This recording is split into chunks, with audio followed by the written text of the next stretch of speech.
Hi, everybody. It's Kathleen with the Well of Creativity and Wisdom. And I am so happy to introduce to anyone who doesn't know her, Sandy Ibrahim. And I'm sure a lot of you know her. I know you all, a lot of you do. But I want this conversation to be something that you can really sink into and get to know more about your process, Sandy, and just this new energy that you're walking in, and that we're all in, and it's your way of expressing it. And yeah, so Sandy is from Victoria, British Columbia, in Canada, and she's a writer, an author, and she's working on a book, a personal book about sovereignty, which has also become a workshop that I was happy to be a part of. It was kind of recent and kind of a whirlwind that happened. It was beautiful. And she's also recently completed the screenplay about Inanna. And so we're going to get into all of that. But what I'd like to do is just have Sandy say hello, and then start by just really dropping us in by reading one of her amazing poems. Okay, Thank you. Thank you, Kathleen. Hello, everybody. I'm so happy to be here. Okay, so I have to read from my phone. I'm sorry about that. And the poem that I'm going to start with is called The River of Letting Go. And just by way of brief background, this was one of the first poems that I wrote after I joined TreeSisters. So, River of Letting Go. She was trapped in a rock called status quo, gazing at the river of letting go, twisting and writhing, shifting, complaining, stretching, contracting, expanding and relaxing, contorting herself to please all. She was blocking the path with indecision, praying for light but not letting it in. She was holding steady because women who let themselves go, who don't do what they're told, who don't follow the mold, are ugly and old and unfuckable. Ban her to the land of irrelevance. Would her sisters tell her she was too big for her britches? Would her brothers say she was a selfish bitch? Would her family recoil?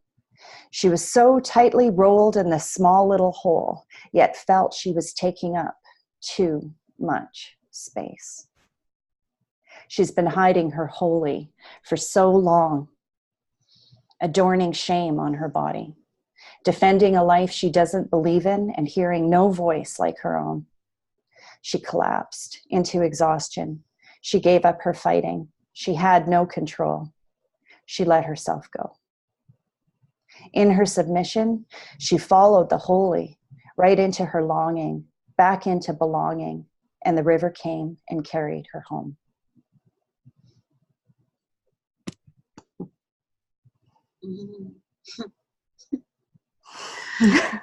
Woo! Oh my freaking, that rocks so much. And I don't know, we always don't get the chance to hear you read it too. And that adds this other dimension to it, that's one of my favorite things you've written ever. Thank you. Yeah, and it speaks so much to what we're doing with TreeSisters, doesn't it? It's just exactly how we're getting in there. And I see myself in it, and I'm sure everyone else does. All the TreeSisters do too. I love the swearing in it, actually. I feel like I should put a disclaimer up, because I notice sometimes, I'll write something and it'll travel a little bit, and then I get, some new, fans, and and it's a lovely poem and there's no swearing, and then I'll, just be like, boom. And then they all go away again. I love it. It's like, you got to get yourself into that little ball and, don't want to take up too much space. But, hell, it's so powerful because that's exactly the feeling of it. I mean, it describes it. I mean, yeah, I've been called both. Well, congratulations. Yeah, right? It's kind of a medal of honor in some aspects, for sure. It means we're doing something right, or we're doing something wrong that's right. I don't know which it is. Yeah, well, there's bravery there, there's bravery. There's bravery, yeah, and it takes a lot to really, just be completely all that we are without, any apologies, and it's not like we're out to hurt anybody. We're just, we're seeing things a little bit differently, and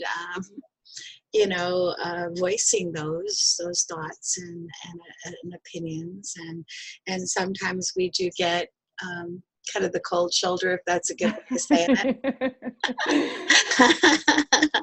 But I want to hear just so much more. I just want you to lay it all out for us, Sandy. Like 4 years of, putting together this book, which is really, I mean, am I right in saying that it's your life unfolding and you're bringing it forward in that way? I mean, I know that you raised your boys to be sovereign, and we'll get into all of that, but also within the last 4 years, this has been a process that you've actually been living and going through. And and as your friend, I've really seen it unfolding in different ways too, and experiencing it alongside of you in my own little ways.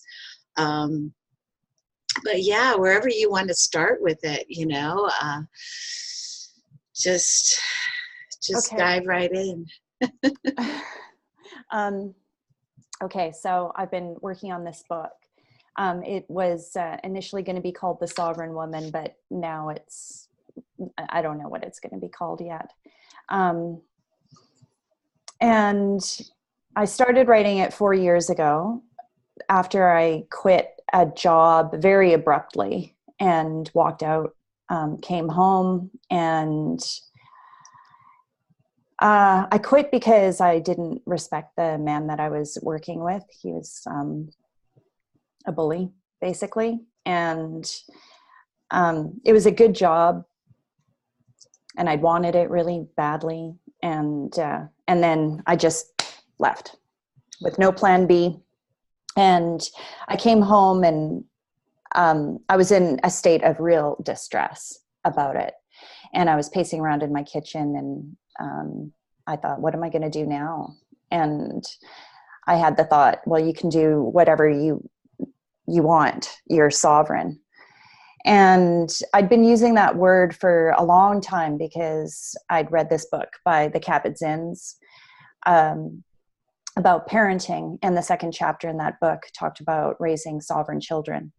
So the word sovereignty had been an anchor of mine for like almost 20 years, in terms of raising children to be sovereign. But I hadn't really thought about it for myself. I mean, I was enacting my own sovereignty by being a parent and doing that the way that I, saw fit. Mm-hmm. But at the point when I quit my job, it was also at a time when my children didn't really require the same intensity or effort or parenting from me. So I was in this liminal space. And when I had the thought that I could, quote, do whatever I wanted, because I was sovereign, it felt like a body blow. And I just, like, it was 4 years ago, but I can still feel the reverberations of that and the way that it hit me in my body. And And I knew that it was right. Like that thought was, it maybe not right, but there was a thread there that was really worth looking into. Because as I started applying it, as I said to myself, I'm sovereign, you know, in that moment, I did not at all feel like I had any sovereignty. And so, except that I knew that I was sovereign enough to investigate the whole concept of sovereignty. So I devoted myself to it, like there on the spot. And the first thing that I did was commit to writing a book, because I thought I need to anchor myself into this inquiry in a way that's going to keep me grounded. Great. And then I thought, well, I'll sell it. I'll market the hell out of this book. Next, Right? And because at the time I thought that my sovereignty was also tied to my financial freedom. And so I immediately, before I even wrote one word, I started thinking about how I was going to market a book that I hadn't even written. Right. We're so programmed for that. Yeah. And I've written about this in my book, but that I was really trying to plant my sovereignty in the very soil that had enslaved me. So that was kind of the beginning of realizing that I didn't know what I was talking about at all. Right. And that I was very unqualified to write a book about sovereignty. And the longer that I've been writing it, the more unqualified I've become. I love it. Which in a way makes me, you know, a perfect candidate. Right. Absolutely. To write about sovereignty, because it isn't something that we would ever be qualified for. You know, it's these are different waters when we're talking about sovereignty. But before we started recording this interview, I told you that I just recently had kind of a shocking thought that sovereignty may not actually be something worth pursuing.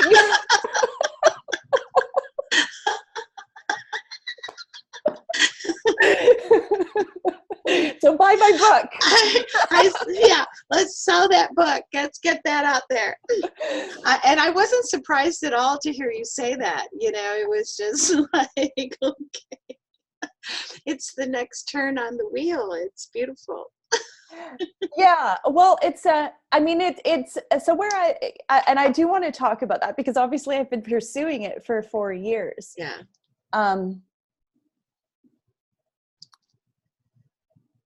And when I first came up with images for my website, I had the first image that I found was a woman with a sword, you know, who was carrying it strong and high and, you know, blazing, right?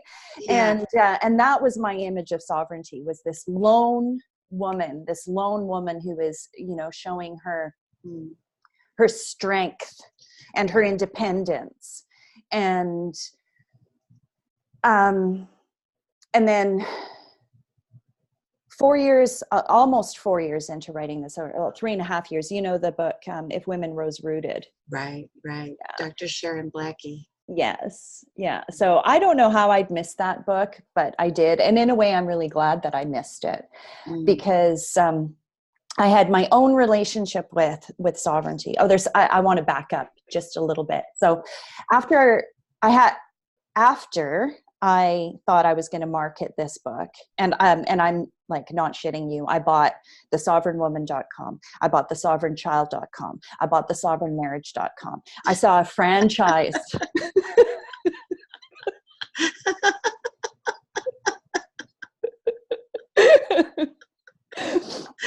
Oh, you know, there could be aprons and cookbooks and crowns and workshops in Indonesia. And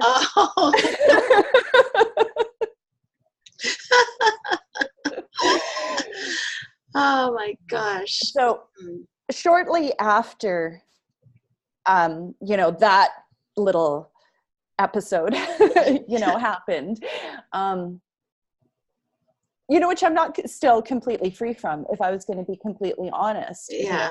Because, I would love to sell a book. Yeah. There's nothing rightly wrong with it, really. Yeah. Just, it's sort of the flavor of things, I guess, Mm-hmm. In any case, after, in my book, I call that phase, fake it till you make it. Right. Great. So where the impulse, is so strong, but we're still so connected to our conditioning from the material world, right? That we live in. So it's, even when we have a really strong creative impulse, Mm-hmm. we'll still maybe try and link it back into commerce somehow. Yeah, I just had a thought. Should I bring up some of those pictures of your wall and, kind of where you were with the different parts? And, Sure. And just, we'll come back to, you can continue talking about it, but I just want to give everyone like a little bit of a visual of what this is. So I'm just going to scoot through a couple of these. This is that's my studio. It doesn't look like that right now. It's full of long sheets of paper and sticky notes. Yeah, so that's where it was before, kind of before you went into this. But it's just, I love seeing everyone's studio. It just really gives you a little insight. I love that space. It's almost like it's outdoors, but you're protected from the rain. So yeah. So here's the you explain. I also have the next one, right? Where is it? Oh goodness. I thought I did. I thought I had the one that you had drawn that had all of it on here. Maybe I don't, but can you explain this? Well, it's worse now. In terms of, if you came into my studio, you might think that I was, certifiably insane. The only thing I'm missing are the strings that are attached, But I have my dear friend Wendy to thank for getting me to this point, because I was really lost in my book. And then she said, you need to see it up on the wall. Yeah. So she guided me to get these really big sticky notes. And then I went to work. And what this is, and what it's always been from day one, was an alternative to the hero's journey or the heroine's journey. I knew that sovereignty was, it wasn't right there in my hands. It was something that I was seeking. And so I naturally, because I'm a screenwriter, because I studied screenwriting, I naturally went to the hero's journey because it's such a strong structure for journeys and for stories. But the hero's journey wasn't the one that worked for sovereignty. And the heroine's journey is unfolding, I think. There's been several women who have had a kick at the can, and everyone that I've read has been great. Oh yeah, there's my, yeah. So it's messy. That's the first thing that you'll see. And this is incomplete because even those things are touching. And in my mind, all of these different stations are, they could be touching each other. We could have our foot in one or two or three of them. We could go forwards, we could go backwards, we could catapult to a completely different location. Mm-hmm. And that was my experience. So I've got fake it till you make it, you see, which is where I started my inquiry, in a sense. Well, my peak experience would have been quitting my job, and then I went to fake it till you make it. Mm-hmm. And was going to create this. I was gonna, it was only going to be a matter of months before Oprah was going to interview me. But what happened after that was I did go to the secret garden, and I brought the concept of this to a sacred place. I brought it to the Awakening Women Institute, and Shamali Arda, who's our teacher, suggested to me that this inquiry would be my spiritual practice. Mm-hmm. And which changed the flavor of this and grounded me much deeper into the process of the inquiry. And I took it seriously at this point, and I actually married sovereignty. So I have this ring that I bought, and it's kind of a take on the klada. Is that how you pronounce it? The Klada, yeah. Yeah. So there's a heart and two hands that are holding it, and a crown adorns the top of the heart. Mm-hmm. And then in the inside of the ring, I inscribed, because she lives. Beautiful.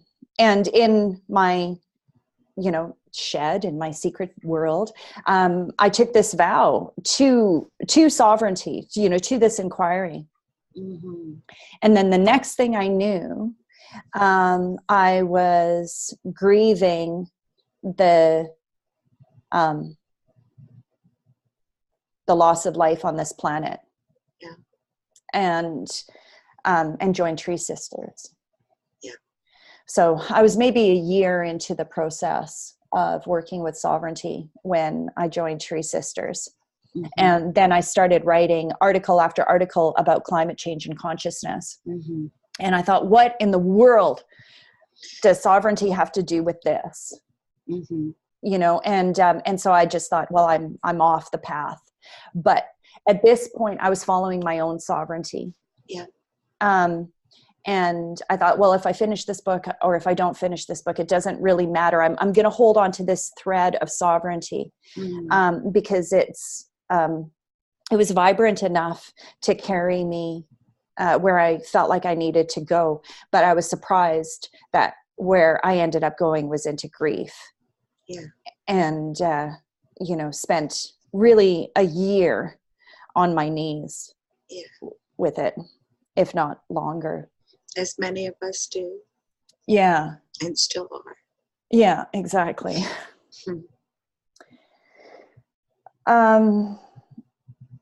So about 6 months ago, I read Sharon Blackie's book, and If Women Rose Rooted. And she talks about the goddess sovereignty. So somebody had told me about the goddess sovereignty, but I just wasn't tapped into it until I read her book. And then I saw it right there, that sovereignty is the goddess of the land. Mm-hmm. And that she bestows power to the king or to the rulers conditionally if they look after the land and protect the land and the people of the land. And so I have no Celtic blood in me, and I'm not, and I'm really aware of cultural appropriation. So when I bought this ring, I did it because it was what I had to do. This was the ring that I had to have. And I felt that so strongly. And so then 3 years later, to find out that she's of Celtic origin, yes. I was just blown away. And it made so much sense about the grief that I was feeling. Mm-hmm. So things started connecting. And so when I said at the beginning that sovereignty wasn't necessarily something worth pursuing, what I mean by that is that sovereignty belongs to the land. Right, right. So it isn't, in my mind, the lone woman who's carrying the sword. I mean, it's a step along the way. So, in this culture of conformity and materialism, we need to have sovereignty to pull us away so we can protect life. Yeah. So our sovereignty now, in my mind, is only a vehicle to protect the greater sovereignty of all of life on this planet. It's not something to use for our own gain. Yes, absolutely. So that's sort of I guess that, that's a brief summary of what's been going on for the last 4 years. But the Underworld is in there, you can see, right? And so I visited the Underworld, and I took, and I, because I'm a writer, sometimes when I want to investigate a certain idea, the best thing for me to do is to go and write. Yeah. And spend that time in inquiry. So when I was in the Underworld, I wrote Inanna's Descent because, yeah, there she is. Yeah, it's a beautiful visual too. I know that made by Heather Rhodes, a brilliant artist. So, yeah, Inanna's Descent. And what I learned through writing this story was that Inanna, so this is a 5,000-year-old myth that was written down in cuneiform in Mesopotamia, Sumeria. And Inanna was the most famous goddess at that time. And Sumeria, as most people I'm sure know, is the cradle of civilization. So it was in Sumeria that we started agriculture and taxes and accounting principles and laws and basically all of the structures that we still see today. Pyramids, patriarchy. This is the birthplace of that. And Inanna's Descent it's an incredible story that we're still so lucky to have, I think, because it's a breadcrumb trail from where we are today to back to what happened. How did we get here? And a lot of different people have different takes on this story. Jungians look at it as a simple story of our consciousness, and I think that there's that. But I think it's a bit literal. I think that it's a story that reveals the rise of patriarchy and the descent of the feminine through the goddess Inanna, and with her consent and participation. So, because one of the big questions that I've been struggling with, sorry, my phone's ringing. Can you hear it? No, it's fine. Okay. One of the questions that I've been having is, what is women's role in the patriarchy? Mm-hmm. How did this happen? Did this happen to us? What went on here? Right. And I don't have any global answer for that, but I feel like Inanna's story helps us maybe understand what part of the feminine would agree with the whole concept of dominating the planet in the way that we have. So let's see a good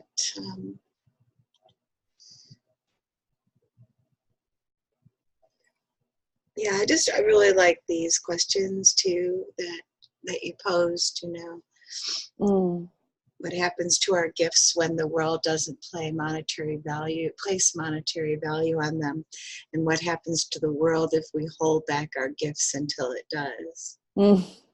Well, I mean, this is the story of, many women's lives, and many men too. Yeah. But I know that I have felt this, that, my gifts are of the non-ordinary kind. And to try to put some value on them, it diminishes them, in some way.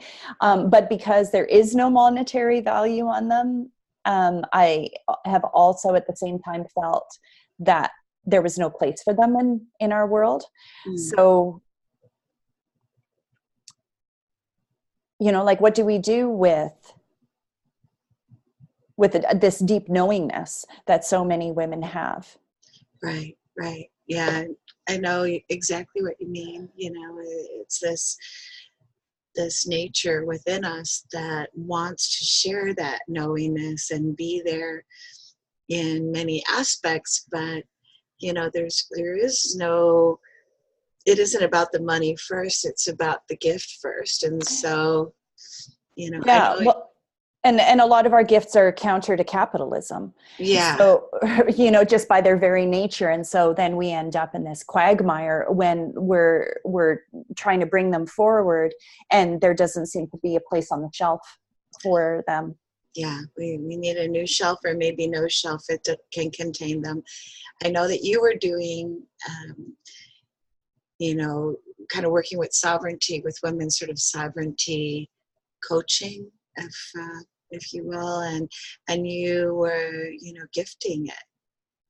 Yeah, I was experimenting with the idea of what is it to be in, living in the gift. And I'm really, I'm still, at the very beginning of that, really at the question stage. Yeah. I feel for me, it's been this idea of trust and knowing that it is all there. We have all that we need, and that we have way too many things, all the stuff that we really don't and never have needed. And, but we are supported, by the universe. And that doesn't mean that every homeless, hungry person needs to just sit and hope. But I feel, or in trust, I feel that, we're all supposed to be here for each other in those ways, and that's calling on us as a gift, And I've been hearing that a lot lately, actually, from, forget who I was listening to the other evening, a podcast. I'm trying to think of his name, but he had cancer. I think it's Ozara. But he had throat cancer, and before that he was very famous, and that was sort of his thing, He admitted to wanting to be famous, to wanting to have that lifestyle, to wanting to be, associated with other famous people, and, all of that. And after the throat cancer, or during it, actually, his daughter said to him, "I don't care if you live or die." And that took him back, but he didn't know. At first, he didn't know how it took him back. It didn't take him back like as quickly maybe as it would for you and I. He just went into, like, I've given her everything. How is it possible that she doesn't appreciate what I've given her, everything I've given her?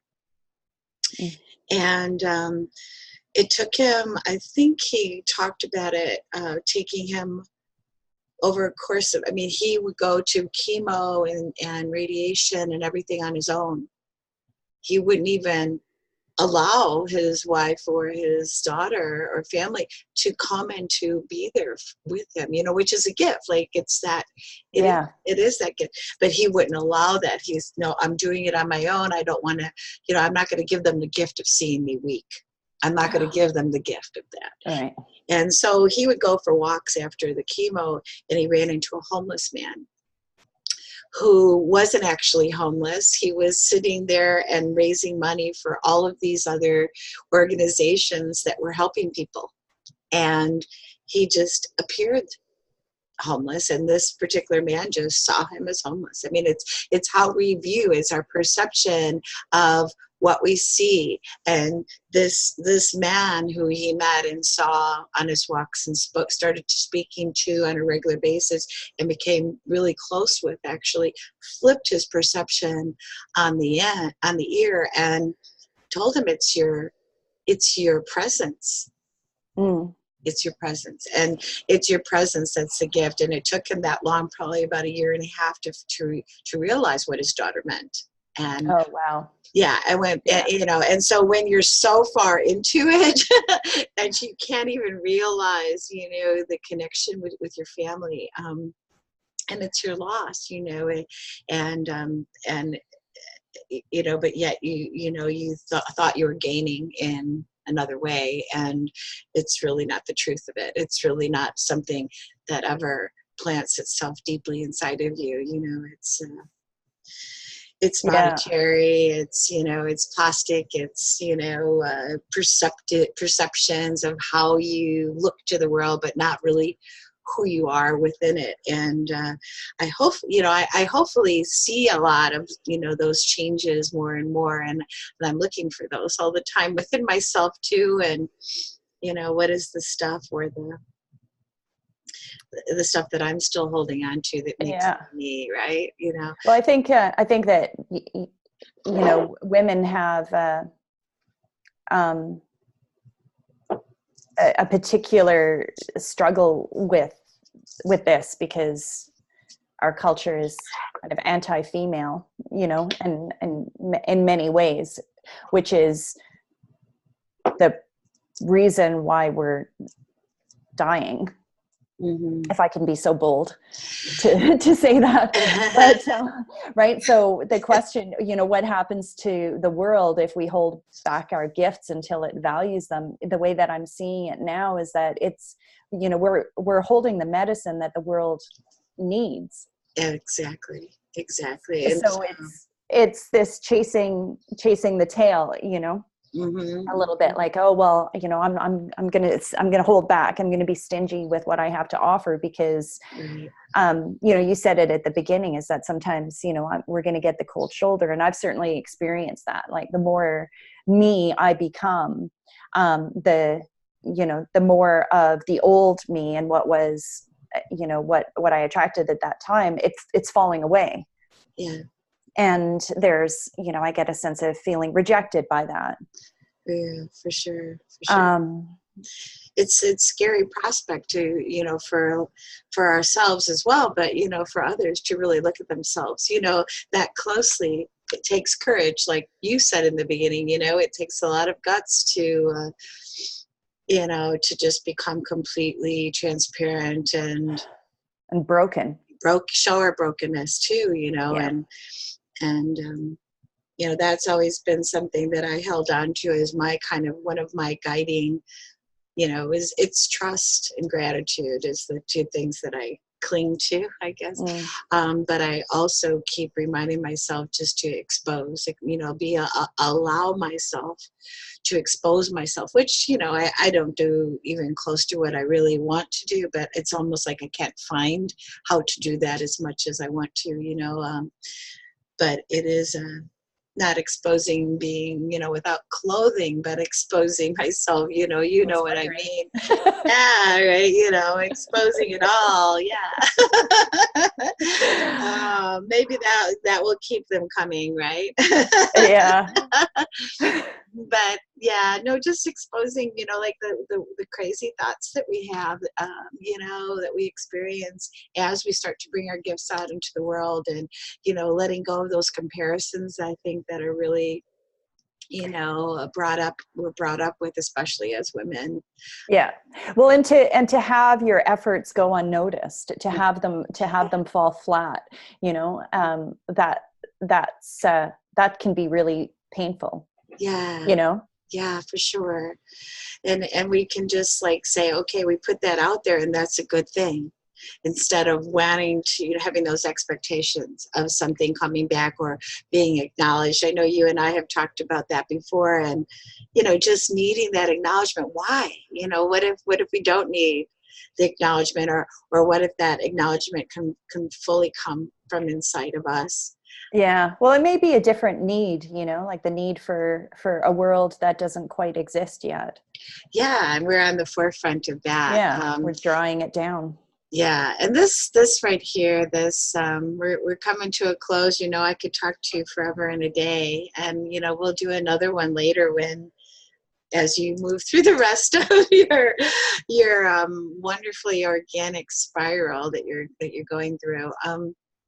But this one too, to me, it kind of brings up what we were just talking about. And I love the way you shaped it like a tree also. I don't know if you did that on purpose, but I always saw the tree there I'm glad. So, yeah, I mean, because just to premise it a little bit, what I'm feeling about it was that, it goes back to everything that you're talking about, the sovereignty, being, the urgency to care for the earth and to protect the earth, and protect our true nature, sort of, and maybe protect isn't even the right word. And, you know, all of those things get tossed out, you know, and just bare bones down to what's really happening right now and what's our responsibility for that. And, you know, how can we express ourselves without needing anything, you know, and just doing what we're called to do. And being who we're called to be. So I would love to hear you read this one. I don't get to hear you read them enough. I love when you do that. Oh, and you have podcasts too. Anybody can listen to. I love those. Yeah. Okay. T-10. It's urgent. Let's slow our frantic crazy. Call in the quiet. Maybe even free fall. There are murmurs in the dark, whispers in the wind, memories in our bodies, a web beneath the forest floor. One dormant thread at a time we weave in, brush the rubble off of our hardened shoulders, wipe the dust from our borrowed eyes, see the world brand new. We've got a job to do. This isn't esoteric. It's sanity calling itself home. Yeah. It's sanity calling itself home. And that, that's what this is, and that's what you're doing. I'm going to stop sharing so we can see you again all the way. And I just want to thank you so much, Sandy. I want to thank you for being my friend. Thank you for being my friend.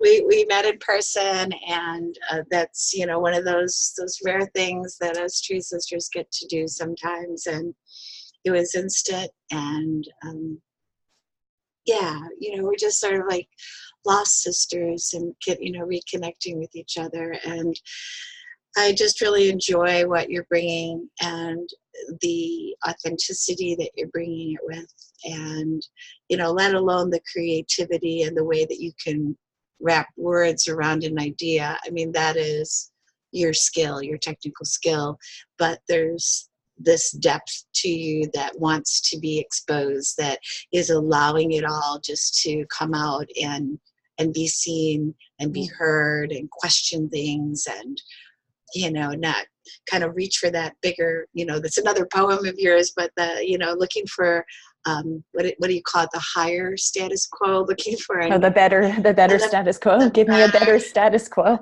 Yeah, you know, and that's really who you are to me, and you know, who I feel pulled to be when I'm with you. So, you know, that for me is what our friendship is. And so we have, you know, your website. I'll put a link up for it. There's podcasts, poetry, stories, a lot about what we just talked about, and lots more writing that you've done. What else? I don't want to forget a thing. But I go into the underworld with you any day. And, you know, whether that is way up in the cliffs where Sharon Blackie's, you know, lives, which I was able to go visit her there. Oh, wow.